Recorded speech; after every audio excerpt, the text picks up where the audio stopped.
মাত্র ৭৫০ টাকায় যদি 5 স্টার হোটেল স্টাইল প্রিমিয়াম কোয়ালিটির খাবার পাওয়া যায়, তাও আবার 100+ আইটেম, তাহলে কেমন হয় বলো তো? Hello lovely people, welcome to my 8th blog day 2। তো দেখতেই পাচ্ছ আমি এখানে রেডি হয়ে গিয়েছি। অফ ক্যামেরায় আমি আমার ফুল মেকআপটা কমপ্লিট করে ফেলেছি। তো এখন আমি একটা একটা করে জুয়েলারি গুলো পরে নিচ্ছি। তো আমার রেডি হওয়া ডান।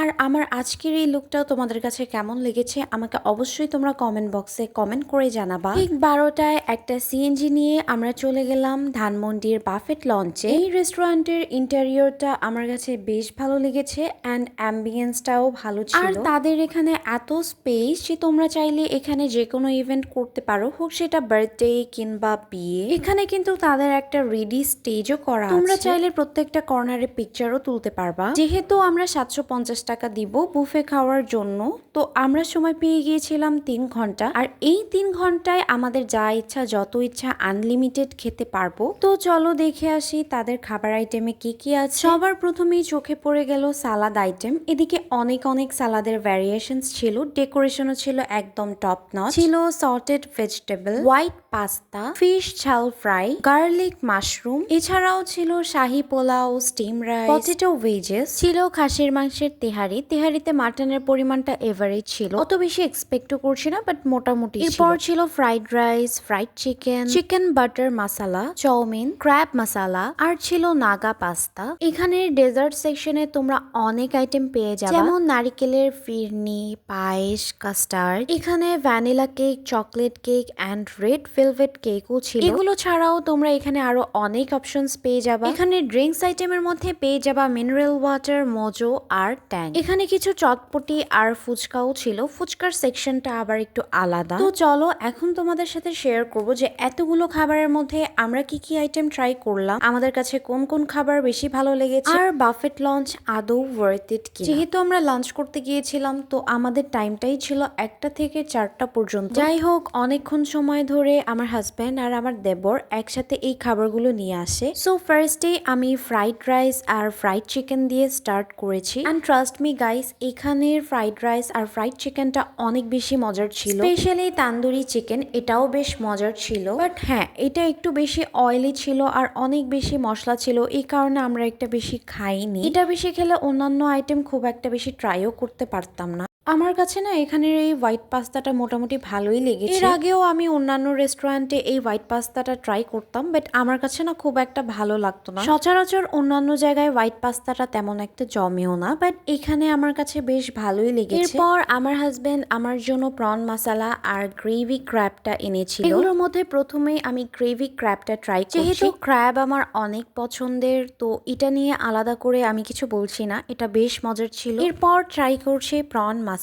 এইটা রাইসের সাথে ট্রাই করলে অনেক বেশি মজা লাগবে। এই প্রন মশলায় দেখতেই পাচ্ছ অনেক বেশি পরিমাণের প্রনও ছিল। স্যুপের মধ্যে তোমরা 3টা অপশন পাবা, clear soup, Thai soup and corn soup. Clear soup আর থাই স্যুপের মধ্যে ভালো পরিমাণের চিকেন দিয়েছিল, আর কর্ন স্যুপটা কিন্তু ভালোই ঘন ছিল। এই 3টা স্যুপের মধ্যে আমার আর আমার দেবরের ক্লিয়ার স্যুপটাই বেশি পছন্দ হয়েছে। টেস্টটা একটু ডিফারেন্ট ছিল, বাট অনেক মজার ছিল। আর এই ক্লিয়ার স্যুপটা খেয়ে আমার দেবর যা বলল, যাই হোক স্যুপ থাকবে কিন্তু অন্থন থাকবে না, সেটা তো হতেই পারে না। স্যুপের পাশাপাশি অন্থন খাচ্ছিলাম, এটাও বেশ ভালোই ছিল। ডেজার্ট আইটেম গুলোর মধ্যে এটা আমার কাছে অনেক বেশি মজা লেগেছে। এটা পুরোটাই মিল্ক দিয়ে তৈরি আর সাথে আনারও ছিল।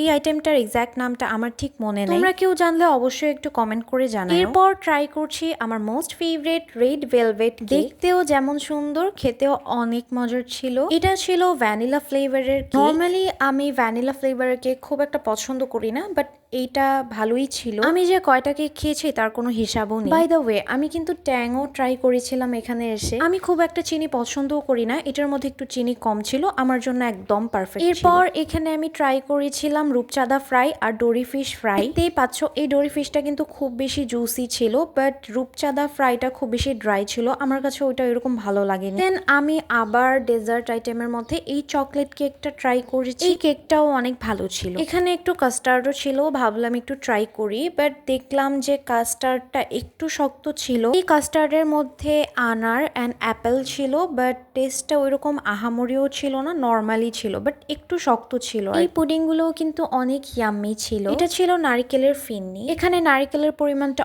অনেক বেশি ছিল। এরপর ফ্রুটসের মধ্যে ছিল পেয়ারা আর কাসুন্দি দিয়ে মাখা পেয়ারা। আমি তো কাসুন্দি দিয়ে মাখা পেয়ারা অনেক বেশি পছন্দ করি। তোমরা কারা কারা পছন্দ করো অবশ্যই আমাকে কমেন্ট করে জানাই। আমি কিন্তু সবসময় বাইরে গেলে ফুচকা খাই। আমাদের মধ্যে বেশিরভাগ মেয়েরাই কিন্তু ফুচকা লাভার। দেখলাম বাফেট লঞ্চে আলাদাই একটা ফুচকার সেকশন ছিল, তো আমিও নিয়ে নিলাম ফুচকা। দেখতে অনেক বেশি মজা মজা লাগছিল, বাট খেতে একদমই ভালো লাগছিল না। আমার এক্সপ্রেশন দেখে নিশ্চয়ই তোমরা বুঝে গিয়েছো যে ফুচকার টেস্টটা কিরকম ছিল। এই একটা ফুচকা খেয়েই আমার মুখের পুরো টেস্টটাই নষ্ট হয়ে গিয়েছে। এরপর লাস্টে আমি একটু কফি নিয়েছিলাম, আর আমার হাজবেন্ড আর দেবর হচ্ছে চা নিয়েছিল। কফিটা খেয়ে লিটারেলি মনে হচ্ছিল যে আমি গরম পানি খাচ্ছি, একদমই কোনো টেস্ট ছিল না। এরপর কফি বাদে আমি চা নিয়েছিলাম, আর এই চাটা অনেক মজার ছিল। আসলে একটা জায়গায় অনেকগুলো খাবারের ভ্যারিয়েশনস থাকলে ওখানে সব খাবার যে মজা হবে ওরকম না, কিছু কিছু খাবার একটু এদিক সেদিক হয়েই যায়। আচ্ছা, এবার বাফেট লঞ্চ নিয়ে আমি আমার পার্সোনাল এক্সপিরিয়েন্সটা একটু শেয়ার করি। যেমন আমি অনেক রিভিউ দেখেছিলাম তাদের এখানে নাকি খাবার রিফিল করে না, বাট আমি যেদিন গিয়েছিলাম